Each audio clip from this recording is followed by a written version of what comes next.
Maghahain ng panukalang batas si Senate President Francis Escudero na layong ipagbawal sa mga kaanak ng sinumang opisyal ng gobyerno na maging kontraktor o supplier ng pamahalaan.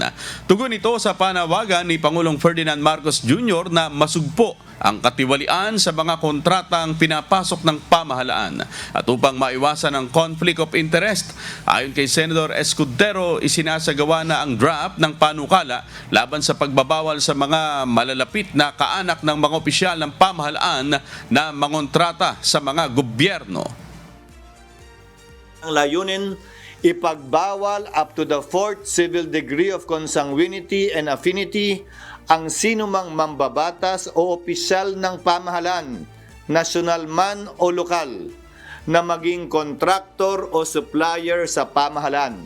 Para sa akin, klarong conflict of interest yon at hindi dapat pinapahintulutan yon nang hindi mawawala yung opisinang pinangahawakan ng opisyal.